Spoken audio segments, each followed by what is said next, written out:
Hello, folks, and welcome to another episode of the Cubs Line podcast. I'm Ryan Dunleavy, And I'm Ron Zielinski.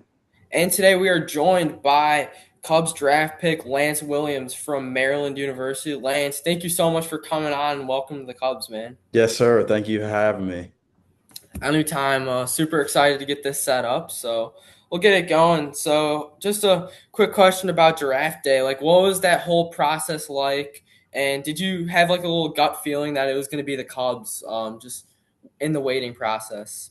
Actually, I didn't. I had really no clue. I had a lot of interest elsewhere, I thought, and then I got a call from my advisor, and he said, "Hey, they're gonna take you in the seventh if something doesn't work out. But if not, then they're gonna take you in the eighth, like for sure." So things ended up working out well, and it was pretty crazy, honestly, because it was kind of unexpected. I mean, I had interest from the Cubs during, the fall. I think I had a fall meeting with a scout from the Cubs, and I knew there was interest there, but I just didn't know because I've been hearing from other teams and stuff. And then, I get a call and things happen. It was great.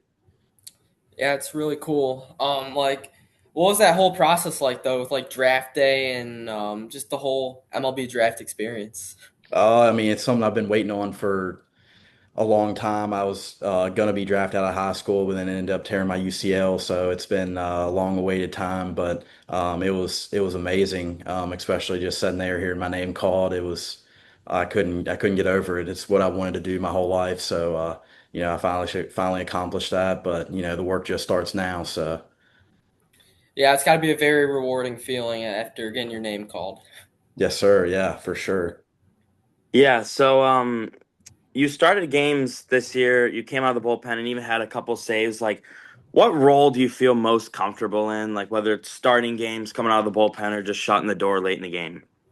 There towards the end of the season, like you said, I shut the door. I feel like I could be either one. I started out really well as a starter and then had some problems there in the middle. It was more so of just like cutting out a few pitches. I feel like if I would have done that maybe a little sooner while I was starting, starting would have went a lot better. But I mean, ended up in the bullpen and everything worked out well. But I feel like I could be, either one if I bring back some of those pitches and actually turn them into some elite pitches or a plus pitch for one or two of those, like the cutter and the sinker. The batting average against wasn't very good. I sat down with my pitching coach, Jimmy Jackson. He kind of went over it with me, and it was, I wasn't throwing them in the right places at the right times, and they just weren't moving like we plan for them to move like in the fall and how they were moving in the fall. So that's why they were kind of getting beat around a little bit. But after I cut those out, I was good. So I feel like I could, be a starter with some pitch development stuff. But if not, then I'm great out of the bullpen as well. So it Yeah. was good for me. So right now, just more like you think, like just more of a bullpen guy right now, but you think the start could be in the future? Yeah, I mean, if I go down to Arizona and work on some pitch shape stuff and develop really well, then starter could be my role, or however they want to use me really. Yeah. Yeah, it's great versatility to have, being able to go out the bullpen and start games as well. So I want to talk a little bit about how your freshman year you went to East Carolina and then made the decision to transfer over to Maryland. How did your last season at Maryland kind of help shape you and get you ready for pro ball? Yeah, I feel like I came in, I was throwing a bullpen, once a week during the summertime until I got on the campus, which I felt like that development phase of me coming there in the summertime with Jimmy Jackson helped me develop huge with, my fastball and all my pitches. And then once I, had the season, I felt like, the season kind of taught me how to deal with failure and overcome it. I feel like that was another huge thing for me because I went through a tough stretch and then turned it around right there towards the back end of the season. So I figured myself out during Maryland season. So I feel like that's another huge thing is when, things don't go my way, like I know how to deal with it when they don't, basically. Yeah, it's good. Big Ten's not an easy league to play at all, so it's got to be a pretty cool experience and good to learn there as well. Yeah, the college competition's gotten crazy. I mean, we were facing, like Wagner. I mean, they're a good team, but I came in starting against them. I was like, well, it's Wagner, but then again, they still that's a tough team to pitch against. So they kind of hit me around a little bit, but I mean, it was still a fun experience, getting to face those teams and deal with failure and then overcome it. So Yeah, you also did go against the number one pick, Rod Chalowski, and the number one UCLA team. So that's got to be tough as well. yeah, yeah, that was a crazy start. Started out not well in the first inning, and then I think I ended up going like four zeros after that. So I saved the bullpen for the weekend, but it was a tough matchup for sure. That's good. How's it? How are the at bats against Roch? So the first at bat, I ended up actually hitting him, and then I went strikeout, and then I'm pretty sure I faced him two more times after that, and I think he popped up to third base, and I think I could pop out to left field. I'm pretty sure, but it was fun, But I didn't really try not to think about it too much. I was just up there, doing my thing. But that was the biggest thing for me was just like my mindset once I was going through those tough, stretches was, just simplify basically and not be out there thinking a bunch of things, but it ended up working out well for me. Yeah, it's good. Yeah, so I'll kind of piggyback off like the jump from ECU to Maryland. So your strikeout numbers jumped this year. You had 69 strikeouts in 57 innings. So what was like the biggest key to just getting so many, swing and misses and confusing so many hitters? It was more so to develop on my changeup. So at ECU, I didn't throw a changeup, and then once I got to Maryland, I started developing a changeup in the summertime, and then I was throwing just a regular like four seam grip. It was okay. I kind of got a little greedy, and I was like, well, I might start throwing the kick change. So I started throwing that. I was a little bit wild with it at first, but then kind of tamed it down and used it some in the fall. And I was even throwing against righties, lefties, whatever count. I'd throw it 3 foot in front of the plate and they'd swing at it because it just has that much drop off of it. So I feel like the biggest thing was me getting lefties out was my hard part. Because I never threw anything that went away from a lefty. So once I developed the changeup, I started using that a lot more towards the back half of the year out of the bullpen. And, it's hard to hit like, if you're throwing, 97, 98 like in and then you throw the changeup away, they got to cheat for the fastball. So it's harder to hit the changeup, especially when it moves a ton.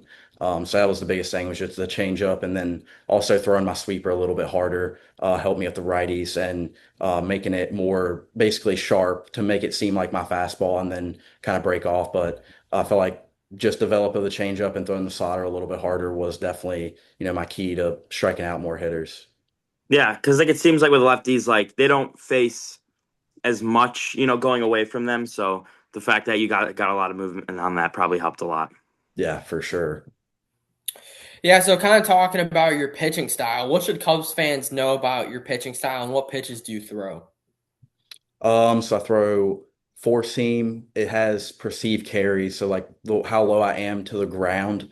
I'm pretty low like when I release the ball. So my release height's like I think around 5 foot, which is like pretty low for, a pitcher. So it has perceived carry on. That's why my fastball is harder to hit than what you would think. Then I throw kick change, which is new pitch in baseball, or has only been out for a few years from tread. So I feel like that's a really cool pitch. And then also I throw a sweeper, and then I was throwing cutter and sinker, but those are the ones I cut out because they weren't moving like I wanted them to.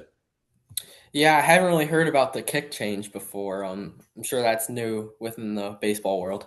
Yeah, yeah, it's a cool pitch, but it's hard. A lot of people throw it, and what they'll say is they'll say like, "Oh, I threw it for like 1 week, and it was like the best pitch ever." And then after that, like I couldn't throw it again. And I was like, "Yeah, I had that. I had that through ECU or at ECU. I threw it for a week, and it was like the best pitch ever. Could throw it wherever I wanted, and then kind of lost it. And then once I got back to Maryland and through the four seam, I was like, well, I started throwing the kick again, but it's really hard to control because you're kicking up like your middle finger, like your knuckle, like up a little bit on the ball. So it can, when you release the ball, it kicks the axis of the ball and makes it spin like, like this basically. So then it has that drop movement. But it's a tough pitch to master for sure. I'm still working on it, but I've got it down pretty good Yeah, sounds like a cool pitch, especially if you can find that and can be able to control it as well. So for sure. glad to hear. Yes, Yeah. sir. So have you had a chance to speak with any like of the Cubs coaches or scouts or even some of the draft picks this year? And if so, what have those conversations kind of been like for you? Yeah, they more so have getting me down there to Arizona and working on stuff. And I got to go through, physicals and MRIs and stuff before I can really do anything with the team or anything. So I got to go through them, and it's more so just kind of getting down there. I've been following some of my teammates on some of the other draft picks on Instagram, and I was gonna text some of them and be like, hey, we're gonna be down together and just say what's up to them. So. But yeah, I mean, that's mainly all it's really been about is just getting down. And I talked to the pitching director, and we talked about how we are going to attack like the shapes and stuff. And he said, pitch shapes are going to be easy with me. So, I already throw hard. It's just mainly just working on my pitches and how they move and how, consistently have them move basically. I mean, you can throw a nasty pitch one time, but if you're not going to throw it like that every time, it's no good. Yeah. So just mainly the consistency of my pitches is, my biggest key to success.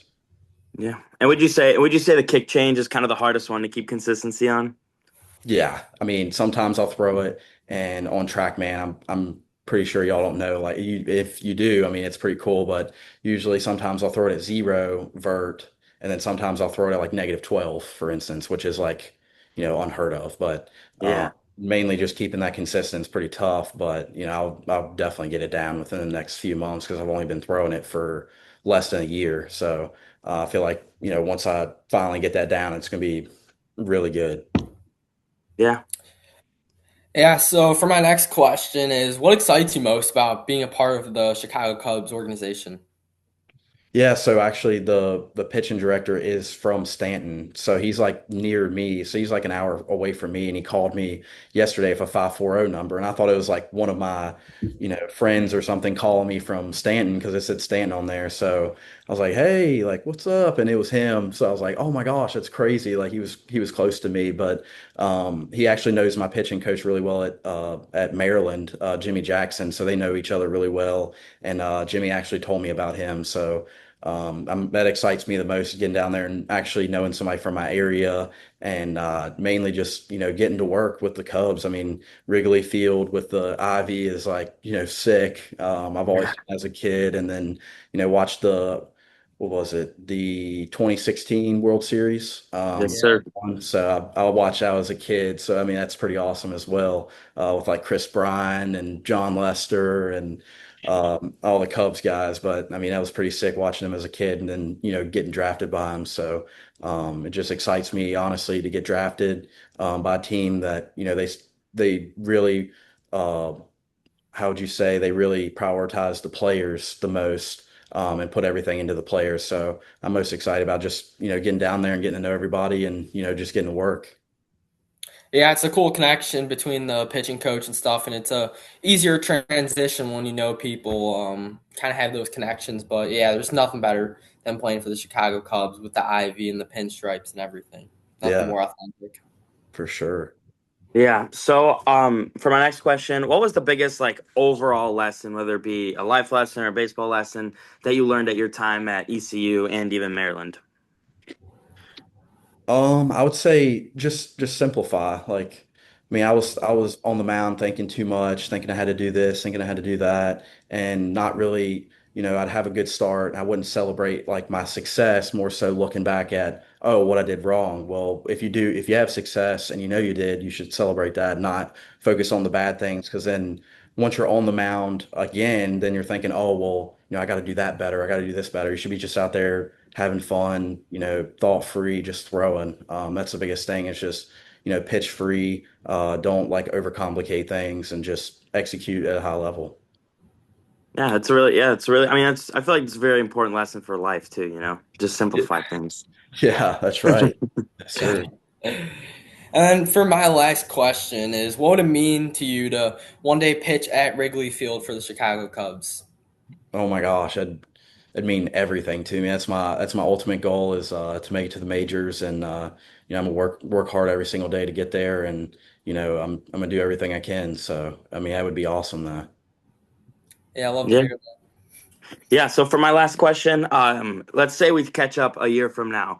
What do you hope that you've accomplished, in your career from here to 365 days from now?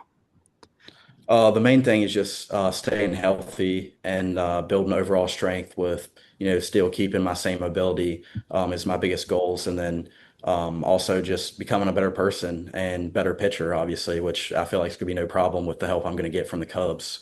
Yeah. But that's my main goals is just staying healthy and staying healthy throughout the whole process, which is, should be everybody's ultimate goal. But yeah, that's my ultimate goals probably. Yeah.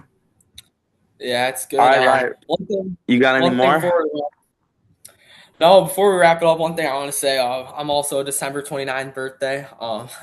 Birthday Oh, boy. really? Yeah, That's sick. I don't think I've ever had anybody yeah, that's on the same day that yeah. I've actually talked to. I don't know many people born on that day, so pretty unique there. Yeah, that's crazy. Yeah, but thank you so much for coming on the show with late notice. Hope to keep up with you soon, and good luck in Arizona and with ACL ball. And yeah, thank you so much for coming on today. Yeah, Yeah, thank thank you. you. Yeah. Alrighty, well, signing off, Ryan Dunleavy. Ryan Zelensky. See you guys next episode.